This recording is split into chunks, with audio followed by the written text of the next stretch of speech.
Today's show is about axes, and let me say that word is destined to be mispronounced, isn't it? Yes, it is.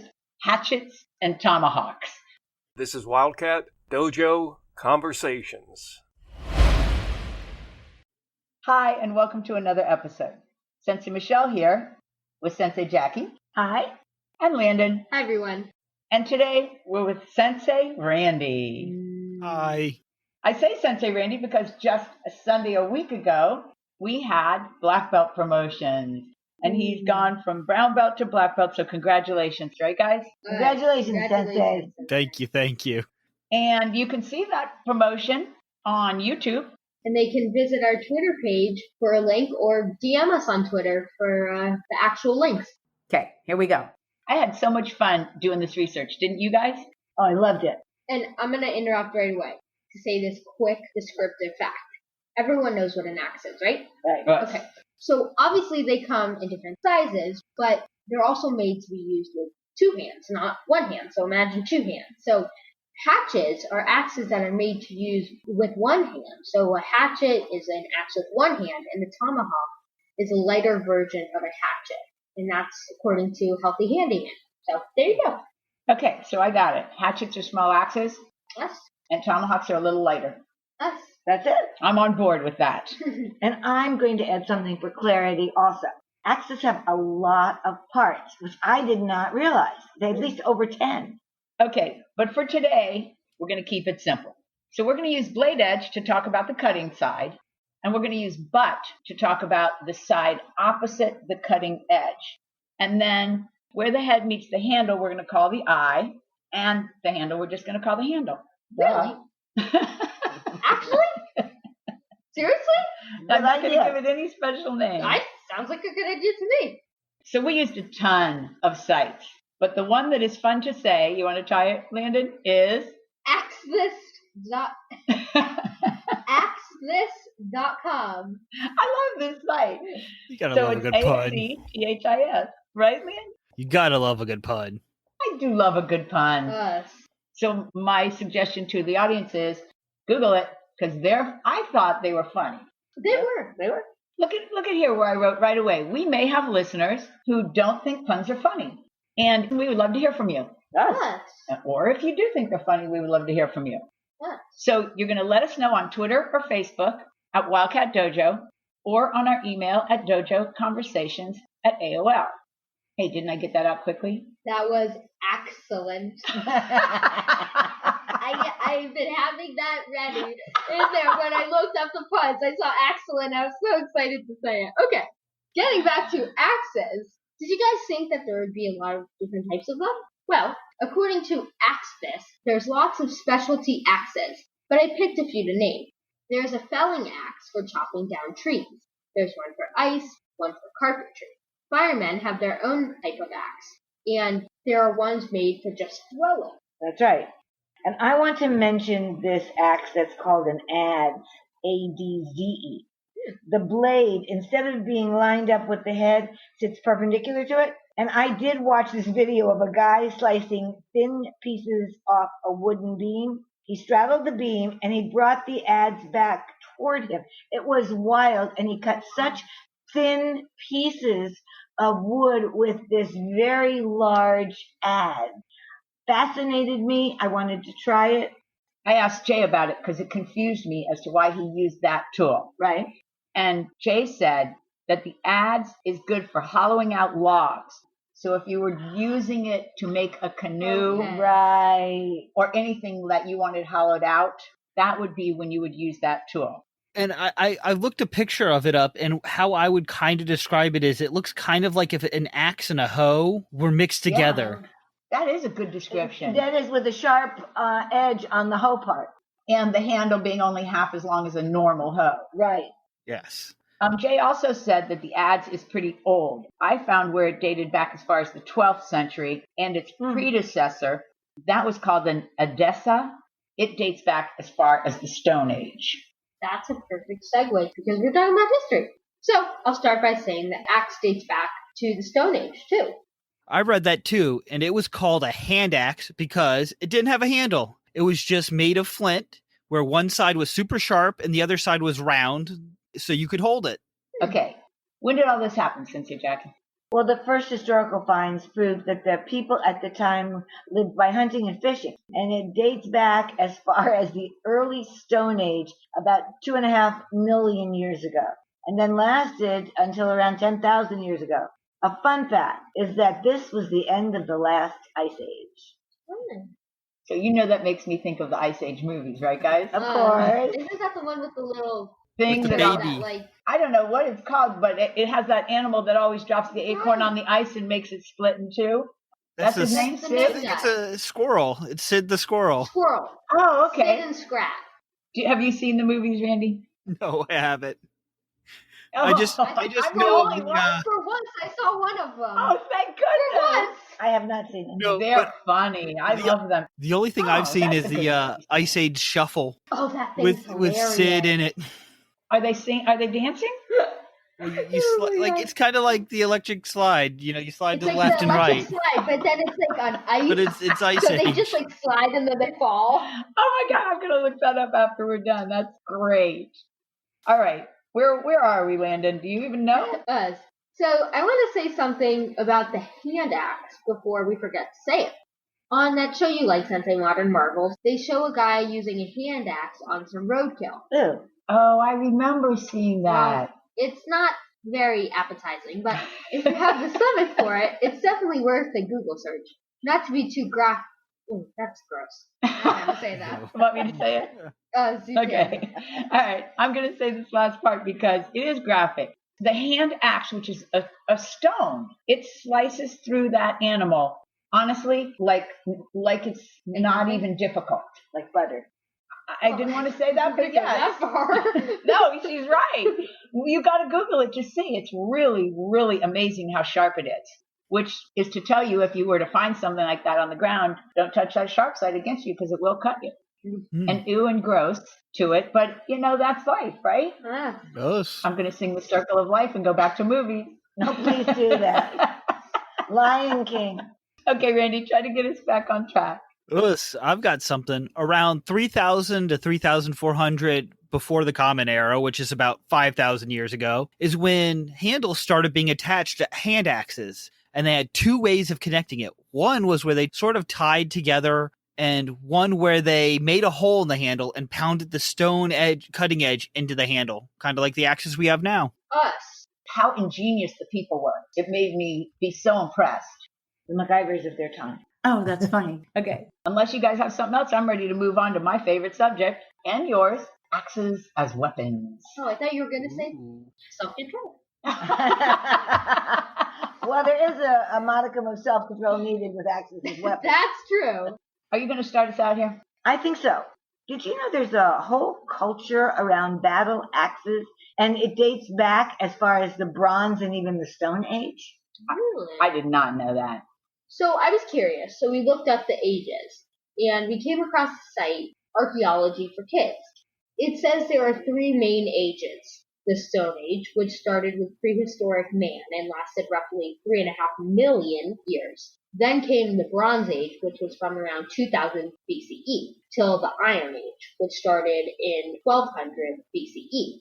Thank you. I'm really glad to know that. But let's get back to axes as weapons, shall we? Yes. Us. They found evidence in both South Sweden, which I'm just saying, not two words you hear often together, South Sweden.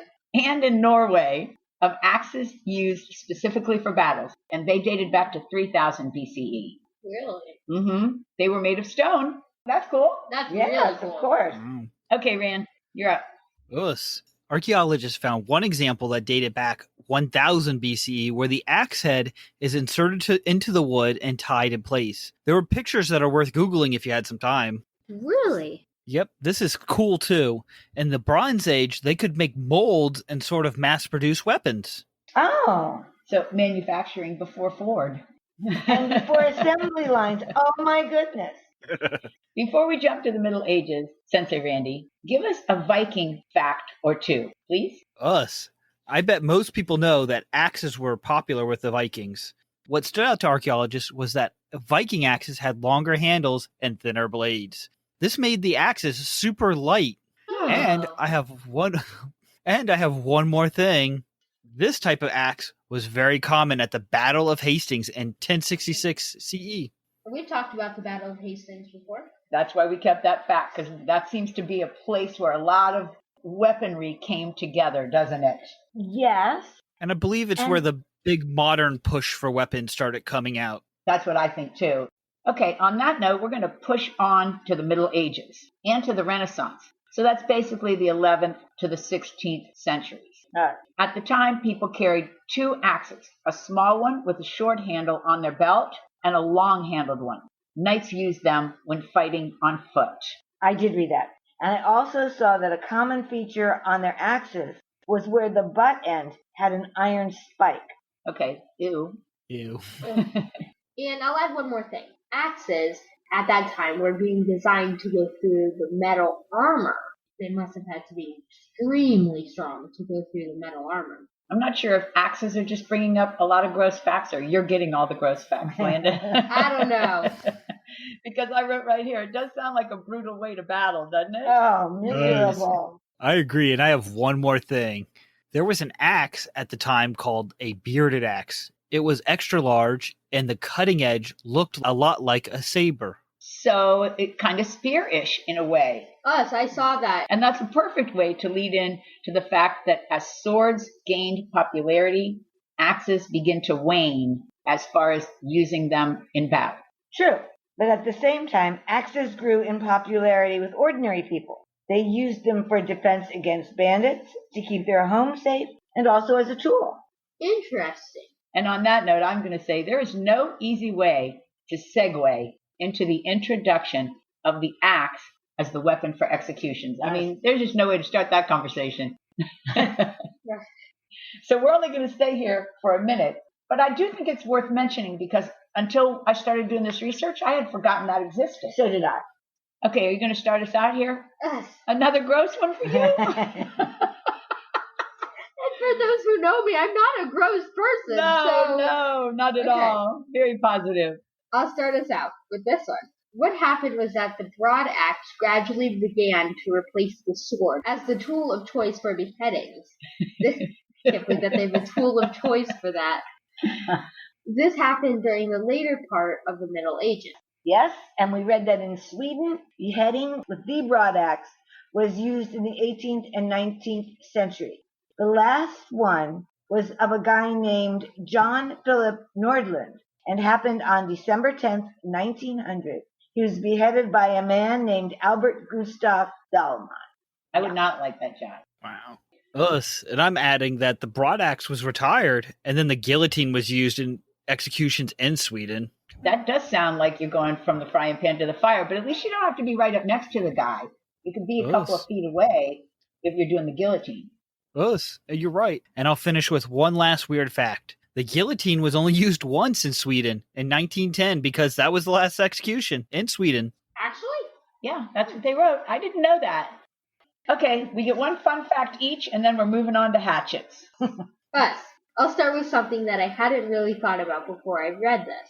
As far back as the Stone Age archaeologists have found evidence of axes being used as symbols of power. They found it in all these places. China, the Inca Empire, Greece, and Rome. Good one. And I like this one. They found carvings of women with double-headed axes, one in each hand. Totally loving that one. I do too. But I'm moving on to sort of modern times and talking about how axes were used for chopping down trees. Really, until the age of the chainsaw, which was created by a very famous company, STIHL. I'm going to say it still. And that wasn't until 1920s. Wow. Oh, Yeah. Okay, I'm finishing with two things. One, chainsaws rule. Yeah, Of for course. sure. Of course. But back to axes. At the height of the axe need here in the U.S., there were over 600 manufacturers. Now there's just a few. 600 manufacturers, a lot. Yes. Us. But we're moving on to the smaller cousin of the axe. Oh, good Lord, Landon, you're the starter all day long today, aren't you? Okay, at least this one isn't gross. Okay, good. First off, like we mentioned at the start, a hatchet is a mini axe, and it is meant to be used with one hand. All of our sources say, just so official, all our sources say, I feel like we're on the news. All our sources say that you really need to know your hatchets and tomahawks to see the difference. I read that the big difference is how the head is attached, but I couldn't see a lot of differences in the photos. I couldn't see a lot of differences in the photos either, and I looked. Okay, I got another cool site name for you. Go for it. I hate to just jump ship on the whole tomahawk hatchet argument, but speaking of arguments, I have a site called coffeeordie.com, right? Do you love that site? I love that site. There's some military folks, and they were debating on whether hatchets are practical. Some praise them as tools for clearing brush, getting into gates, and even getting into doorways, and others thought they were literally dead weight to carry around. Really? So I read that. They also said that certain groups have barred their men from carrying them as far back as World War I. But it's worth noting that some say SEALs keep them for hand-to-hand combat, and one group even has a hatchet on their patch. Sensei Randy, you are being inducted into the Controversies Club because there's another one now today. Yeah, we can't get away from controversies, can we? You are so right. So I'll add that I like what a French commander in the French and Indian War is quoted as having said, "Have your musket clean as a whistle, hatchet scoured, 60 rounds of powder, and be ready to march at a minute's notice." That's cool. Yeah. So I'm going to finish this part up and push us on with the idea that the butt or opposite end of the head is oftentimes now embedded with tools. That's right. And we saw sockets, prying tools, and even one that had a pistol in the handle. I love that one. So cool. Okay, I fell in love with the one that's been developed by the Air Force. It's called a crash axe, and they are quoted as saying it's used to get in and out when trouble arises. It has 11 different parts, not unlike a Swiss Army knife. Right. And it has a knife in the handle. In the handle? It's so cool. It drops out of the handle. Really? I'm sure you can look it up anytime you want. And it's made of super strong steel. And that finishes up hatchets and moves us on to tomahawks finally. Look, for a change, Sensei Randy's going to start us out. Thanks, Sensei Randy. Sensei. Tomahawks originated with the Algonquin Indians in Native America. The term tomahawk came from the Algonquin word tomahawk, or possibly tomahawkin, and were made from stone heads that were attached to handles with strips of rawhide leather. And I'll keep it going, Sensei Randy, but I don't think I can top that one. Tomahawks were used for hunting, chopping, and of course as a weapon. About 400 years ago, Europeans introduced the metal blade to Native Americans, and they became very good at using them in battles. Well, I'm going to add that even tomahawks had tool-type implements added to the butt side of the head. Hammers, spikes, and even pipes have been recovered. Pipes like that smoke. Oh. Even though we mentioned hatchets in the military, tomahawks show up there too. For example, in the Revolutionary War, the Continental Congress required the military men to carry either a tomahawk or a sword for hand-to-hand combat. They called it melee combat, which, I bet it was a melee. Yeah, that's what I think so Sword, too. tomahawk, sword. Just a bloody mess. That's true, and some American soldiers used tomahawks in World War II, and even in the Korean War. I read that. Also, there was a resurgence of tomahawk use starting in 1966 when a man named Peter Lagana, a World War II vet and indigenous Mohawk, made and sold 1,000 of what he called tactical tomahawks to use in Vietnam. That does give you something to think about, though. I'm starting to think that a small hatchet or a tomahawk, like any small weapon, you get used to the one you carry, and that's what you like. You know what I mean, guys? I totally know what you mean, Sensei. Don't you think so too, Sensei Randy? Us. Okay, let's finish up with some fun facts about throwing. It's super popular these days. Oh, yes. And as we've been doing all day, Landon starts us out. So, tomahawk throwing competitions date back to even colonial times. And I read that the range is at least 50 feet long for safety, and that targets are usually tree trunks or at least planks of softwood.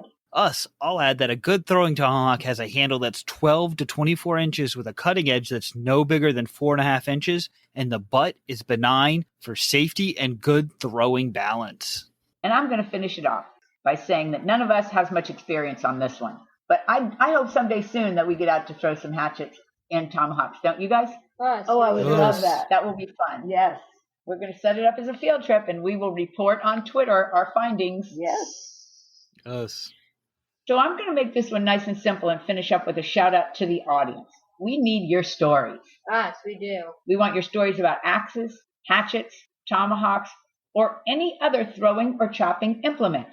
Yes. Do you have a favorite? We'd love to hear from you. I already told you how. Yes. Plus, we love your support. So tell people about our podcast, okay, guys? All right, I'm going to start, Randy, with you. It was fun having you on today. Thanks for having me, senseis. It totally felt different now that you're a sensei. Us. No, I teased. It was as comfortable as ever. But he's much more erudite. I don't even know what that means. Sensei, can I just say something real quick? Can I end with a You found a with pun, a didn't joke? you? I'm sorry. He's been over at his computer looking up puns. Let's see what he came up with. It is not simple to understand what these lumberjacks are trying to say because they speak with a thick accent. Oh, this is why I didn't open that can of worms. Okay. Because we would be doing it all day long and we would be chopping each other but in the wrong direction, so we would be bottoming each other. Exactly. How low can you go?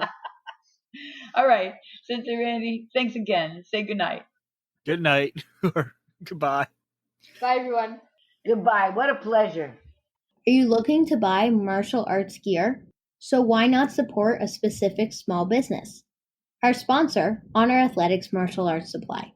My favorite way to shop is to call them at 770-945-5150. But you can always check them out on honorathletics.com. I can't believe that's a tongue twister. And don't forget to mention the tongue twister. No, don't forget to mention Wildcat Dojo for your 10% discount. Thanks in advance. And with that, I'm signing off.